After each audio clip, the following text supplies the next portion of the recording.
சபரிமலையில் நாளுக்கு நாள் கூட்டம் அதிகரித்து வருவதால் சாமியை தரிசிக்க முடியாத அளவுக்கு பிரச்சினைகள் எழுவதாக புகார்கள் எழுந்தன. இதையடுத்து அம்மாநில இந்து சமய அறநிலையத்துறை அமைச்சர் ராதாகிருஷ்ணன் சபரிமலைக்கு நேரில் சென்று ஆய்வு செய்ததுடன் அதிகாரிகளுடனும் ஆலோசனை மேற்கொண்டார். இதுகுறித்து களத்திலிருந்து எமது செய்தியாளர் சந்தோஷ் அளித்த தகவல்களை பார்க்கலாம். சபரிமலையை பொறுத்தவரைக்கும் மண்டல கால பூஜை தொடங்கிய பிறகு பக்தர்களுடைய வருகை அப்படிங்கிறது அதிகரித்து காணப்படுகிறது. குறிப்பாக கடந்த ஒரு 4-5 நாட்களாக பக்தருடைய வருகை என்பது அதிகமாக காணப்படுகிறது. இதனால் சில பிரச்சனைகள் பக்தர்களுக்கு ஏற்பட்டிருந்தது. அதை உடனடியாக சரி செய்ய வேண்டும் என்ற ஒரு நோக்கத்தில் கேரள தேவசம் போர்டு அமைச்சர் நேரில் சபரிமலை அமைந்திருக்கக்கூடிய பகுதி முழுவதையுமே, அதாவது பக்தர்கள் நிற்கக்கூடிய அனைத்து பகுதிகளையுமே அவர் ஆய்வு செய்திருக்கிறார். குறிப்பாக பம்பை மற்றும் நிலக்கல், அதே போல சன்னிதானம் உள்ளிட்ட பகுதிகளை ஆய்வு செய்து என்னென்ன மாதிரியான நடவடிக்கைகளை എടുக்கலாம் என்பது குறித்து ഒരു ആய்വ് മേற்കൊണ്ടിരിക്കുകയാർ.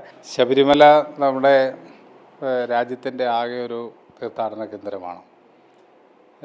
ശബരിമല എല്ലാ വർഷവും നമ്മുടെ രാജ്യത്തിൻ്റെ നാനാഭാഗത്തു നിന്നും ഭക്തരെത്തിച്ചേരാറുണ്ട്. പ്രത്യേകിച്ചും തമിഴ്നാട്, അതുപോലെ പോണ്ടിച്ചേരി, കർണാടക, ആന്ധ്ര, തെലുങ്കാന എന്നീ സംസ്ഥാനങ്ങളിൽ നിന്നാണ് കൂടുതൽ ഭക്തർ എത്തിക്കൊണ്ടിരിക്കുന്നത്. ഇവിടെ ഭക്തർക്ക് ആവശ്യമായിട്ടുള്ള എല്ലാ തരത്തിലുള്ള മുന്നൊരുക്കങ്ങളും നടത്തി അവർക്ക് വേണ്ട സൗകര്യങ്ങൾ ചെയ്തു കൊടുക്കാറുണ്ട്. ഈ വർഷവും നേരത്തെ തന്നെ ബഹുമാനപ്പെട്ട മുഖ്യമന്ത്രിയുടെ നേതൃത്വത്തിലുള്ള മന്ത്രിസഭാംഗങ്ങൾ യോഗം ചേർന്ന് ശബരിമലയിൽ ഒരുക്കേണ്ട മുന്നൊരുക്കങ്ങൾ എന്താണ് എന്ന് തീരുമാനിക്കുകയും വിവിധ ഡിപ്പാർട്ട്മെൻറ്റുകൾ അതനുസരിച്ച് പ്രവർത്തിക്കുകയും ചെയ്തിരുന്നു. എന്നാൽ കഴിഞ്ഞ 7, 8, 9, 10 തീയതികളിലായി ക്രമാതീതമായിട്ടുള്ള ഭക്തജന തിരക്കാണ് ഉണ്ടായത്. ഈ സീസൺ ആരംഭിച്ചത് 16, 17 തീയതികളിലാണ്.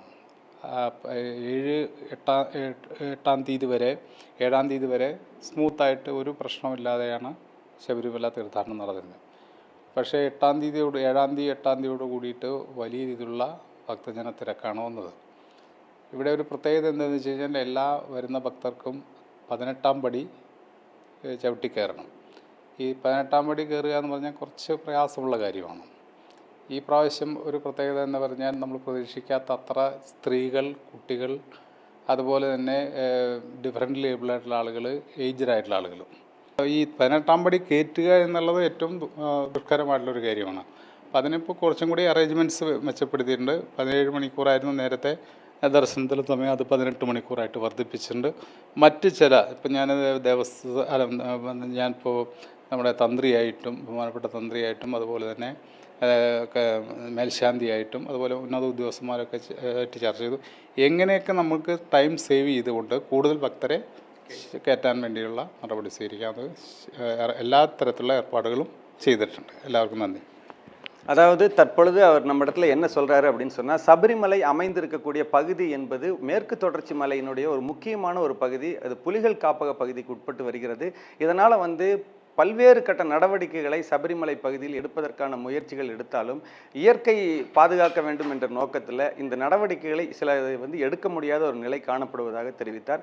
அதே போல் பார்த்தீங்கன்னா, இருந்தபோதும் கூட்டம் அதிகரிக்கக்கூடிய ஒரு காரணம் இருக்கக்கூடிய காரணத்தினால் அதற்கு தேவையான நடவடிக்கைகள் அதாவது சபரிமலைக்கு வரக்கூடிய பக்தர்கள் அனைவருக்கும் எந்த பிரச்சனையும் ஏற்படாமல் சுவாமி தரிசனம் செய்து திரும்பி செல்லும் வகையில் நடவடிக்கைகள் எடுப்பதற்கான இந்த ஆய்வு பணிகளை தற்போது நடத்தியுள்ளதாக அவர் நம்மிடத்தில் தெரிவித்திருக்கிறார். உடனுக்குடன் செய்திகளை தெரிந்து கொள்ள சன் நியூஸ் பெல் ஐகானை கிளிக் பண்ணுங்க.